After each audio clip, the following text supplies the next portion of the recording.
سلام كبرات تعزبتيناتنا تي في أبزلكم سلام كتلو እንዳተመነና ንሎም ዝሓዝና ዜናታት ውሽጣ ሃገርን ወፃን ከነቅርበልኩም ተዳሊና ኣለና ምሳና ክሳብ መወዳእታ ክትጸንሑ በአኽብሮት ንዕድም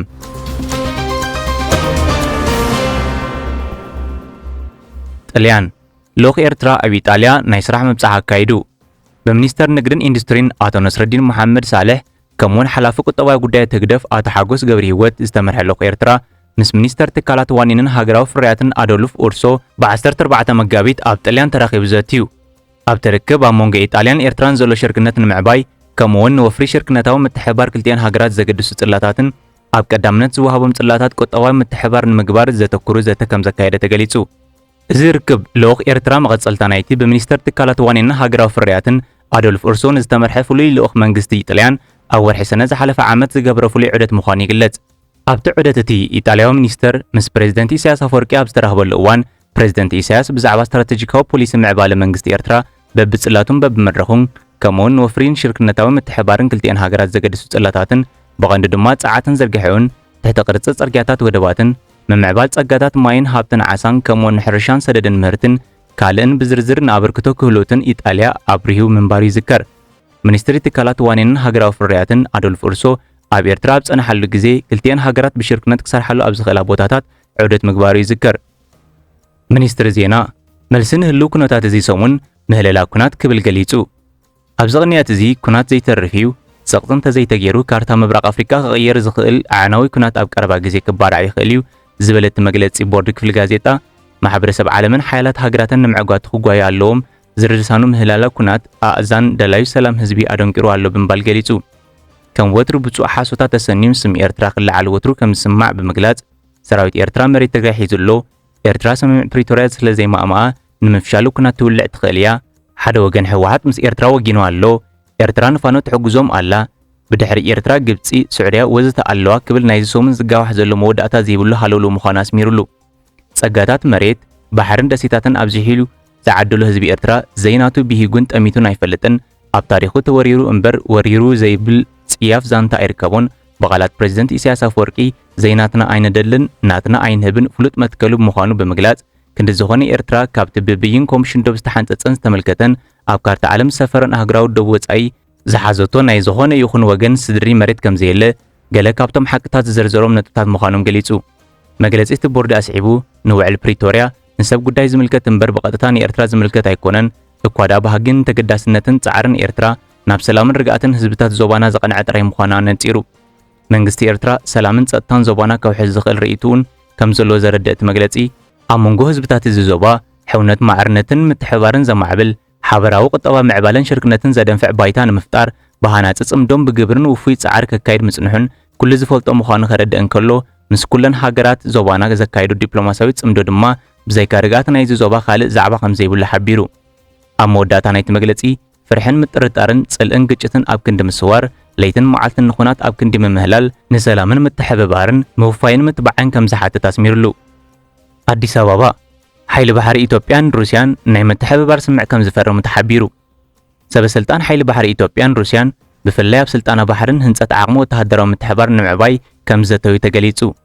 ምክትል ኣዛዚ ሓይሊ ባሕሪ ሩስያ ኣድሚራል ቭላድሚር ቮሮቬቭን ምክትል ሓይሊ ሰራሒታት ሓይሊ ባሕሪ ኢትዮጵያ ኮሞዶር ጀማል ቱፊሳን ትማሊ 14 መጋቢት ኣብ ኣዲስ ኣበባ ብምርኻብ ኣብ ክልታዊ ምትሕባር ክህሉ ዝኽእሉ መዳያት ከም ዝተዘራረቡ ተገሊጹ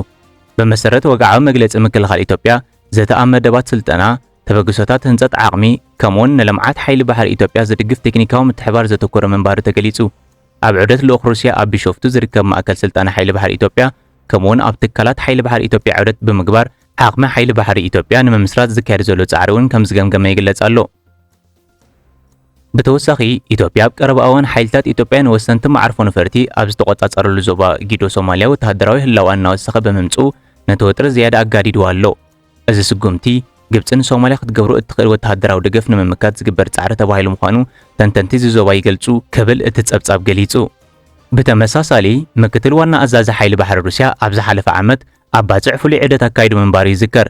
ኣብ መንጎ ፕሬዝደንት ኢሳያስ አፈወርቅን ምክትል ኣድሚራል ቭላድሚር ካሳቶኖቭ ካብ ሓይሊ ባሕሪ ሩስያን ኣብ ባጽዕ ኣብ ዝተኻየደ ርክብ ኣብ መንጎ ክልቲአን ሃገራት እናዓመቐ ዝኸይድ ዘሎ ምትሕብባር ዘነጽር ርኡይ ምዕባለ ምዃኑን ብተወሳኺ ሩስያ ኣብ ቀይሕ ባሕርን ቀርን ኣፍሪቃን ዝካየድ ዞባዊ ተበግሶታት ሰላም ዝድግፍ ኮይኑ ስትራቴጂካዊ ኣገዳስነት ናይቲ ሽርክነት ኣስሚሩሉ ምንባሩን ኣብቲ ኣባፅዕ ዝተኻየደ ርክብ ተጠቒሱ ምንባሩ ይዝከር። ሱዳን ንኬንያ ምእጋዳ ኣብ ኢንዱስትሪ ሻሂ ስንባደ ምፍጣሩ ይግለጽ ኣሎ። እቲ ብኤንቲቪ ዝወፀ ጸብጻብ ሱዳን ኣብ ቀረብ እዋን ካብ ኬንያ ዝኣቱ ኩሉ ናይ ንግዲ ኣቑሑት ደው ከተብል ምውሳና ከቢድ ሳዕቤን ከም ዘሎ ኣቃሊዑ። እዚ ስጉምቲ እዚ ንኢንዱስትሪ ሻሂ ኬንያ ናብ ቅልውላው ኣእትይዎ ምህላውን እቲ ጸብጻብ ኣረድዩ። ብመሰረት ጸብጻብ ኤንቲቪ እቲ ብ11 መጋቢት ብሚኒስትሪ ንግድን ቀረብ ሱዳንን ዝተኣተወ እገዳ ልዕሊ 200 ኮንተይነራት ሻሂ ኬንያ ኣብ ወደብ ሞምባሳ ተዓጽዮም በምህላዎም ንሰደድቲ ፋይናንሳዊ ቅልውላው ከም ዘስዓበ እዩ ዝግለጽ ዘሎ። እቲ እገዳ መስመራት ንግዲ ኣበላሽዩ ምህላው ዝገለጸ እቲ ጸብጻብ መራሕቲ እቲ ኢንዱስትሪ ብሚልዮናት ዶላራት ዝግመት ጽዕነት ቆጽሊ ሻሂ ኣብ ሓደጋ ከም ዘውድቑ ኣጠንቂቖም ክብል ገሊጹ። ብመሰረት ጸብጻብ ኤንቲቪ ኣብዚ እዋን እዚ መሻርክቲ ኣካላት ኢንዱስትሪ ሻሂ መንግስቲ ኬንያ ምስ ሰበ ስልጣን ሱዳን በመተሕባር እንተወሓደ ናይ ሓደ ወርሒ ዕድል ክንኽውሃቦም ክሰማማዕ፣ እዚ ድማ እቶም ኣውፈርቲ ድሮ ንዝተላእከ ጽዕነት ከጽፍፉ ከም ዝሕግዞም ገሊጾም። ብተወሳኺ ገለ ካብቲ ቆጽሊ ሻሂ ደሮ ተዓሽጉን ናይ ሱዳናውያን ዓደግቲ ምልክት ተገይሩሉን በምህላው ካልእ ኣማራጺ ዕዳጋታት ንምርካብ ዝግበር ጻዕርታት ዝያዳ ክኸብዶም ከም ዝኽእል ሓቢሮም ክብል እቲ ጸብጻብ ኣረድዩ። ትግራይ ኣብ መንጎ ሕወሓትን መንግስቲ ኤርትራን ርክብ ከም ዘየለ ተገሊጹ። ዋና ኣዛዚ ወተሃደራዊ ሓይሊ ትግራይ ዝነበረን ሕጂ ድማ ኣባል ሕወሓት እንኳ እንተዘይኮነ ምክትል ግዝያዊ ፕሬዝደንት ትግራይ ጌታቸው ኮይኑ ዝሰርሕ ዘሎ ጀነራል ታደሰ ወረዳ ኣብ መንጎ ሕወሓት መንግስቲ ኤርትራን ርክብ ከም ዘየለ ገሊጹ። እቲ ጀነራል ነዚ ዝሓበረሉ ኣብዚ ሰሙን ኣብቲ ክልል ኣጋጢሙ ዘሎ ኩነታት ኣመልኪቱ ምስ ወግዓውያን መራኸቢታት እቲ ክልል መግለጺ ኣብ ዝሃበሉ እዋን እዩ። እቲ ጀነራል ንሰራዊት ናይ ጸጥታን እቲ ክልል ከም ዝመርሖ ብምሕባር ክሳብ ሕጂ ዝኾነ ይኹን ወግዓዊ ርክብ ምስ መንግስቲ ኤርትራ ከም ዘየለ እዩ ዝገልጽ። ንሱ ኣስዒቡ ኣብ መንጎ ኤርትራን ኢትዮጵያን ወጥሪ ከም ዘሎ ብምግላጽ ብደረጃ መንግስትን ሰራዊትን ነገዛ ርእሱን ህዝቡን ናብ ዘየድሕነሉ ኩነታት ከም ዘይኣቱ ኣስሚሩሉ። ትራምፕ ኤርትራን ካልኦት ሃገራትን ኣጊዱ።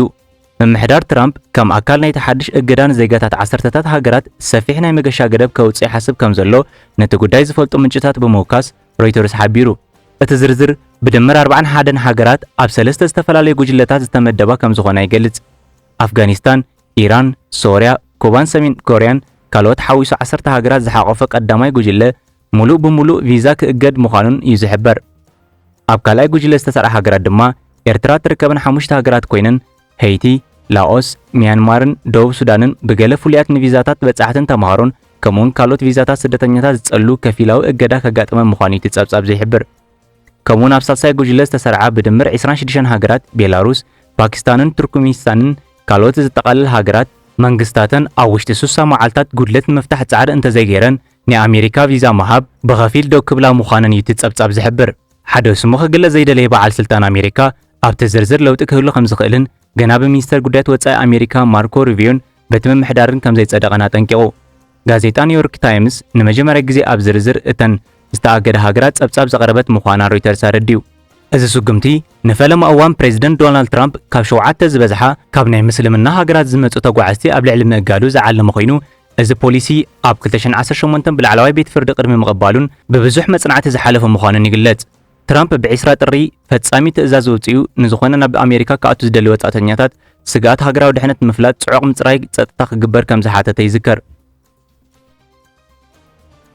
ኣሜሪካ ወዲ 4 ዓመት ቆልዓ ኣዲኡ ኣይስክሬሙ ድሕሪ ምብላዕ ናብ 911 ደው ኢሉ።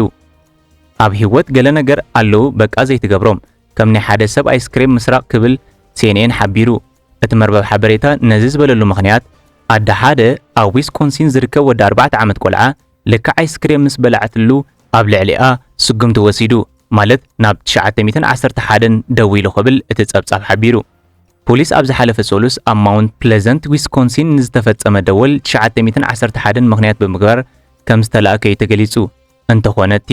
ማሚ ሕማቕ ትኸውን ኣላ ክብል ዝደወለ ወዲ 4 ዓመት ህፃን እቲ ተረኛ እንታይ ኣጋጠም ኢሉ ኣብ ዝሓተትሉ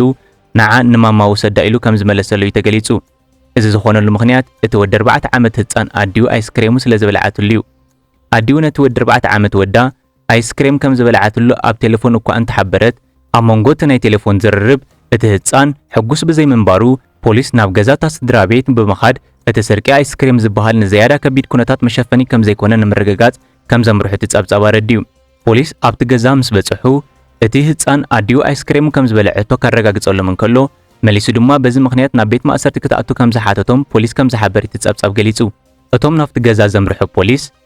እቲ ወዲ 4 ዓመት ክሲ ከምስርት ከም ዘይደልን ከም ዝተሰማምዐ ነዲኡ ኣብ ቤት ማእሰርቲ ክሪኣ ከም ዘይደልያን ገለ ኣይስክሬም ጥራይ ከም ዝደልን ነጊርዎም ክብል እቲ ጸብጻብ ሓቢሩ። ድሕሪ 2 መዓልቲ እቶም ፖሊስ ምስቲ ወዲ 4 ዓመት ህፃን ብዝገበርዎ ስምምዕ መሰረት ነቲ ህፃን ብሰማያዊ ፈሳሲ ዝወቀበ 2 ዓበይቲ ኣይስክሬም ከም ዝሃብዎ ተገሊጹ።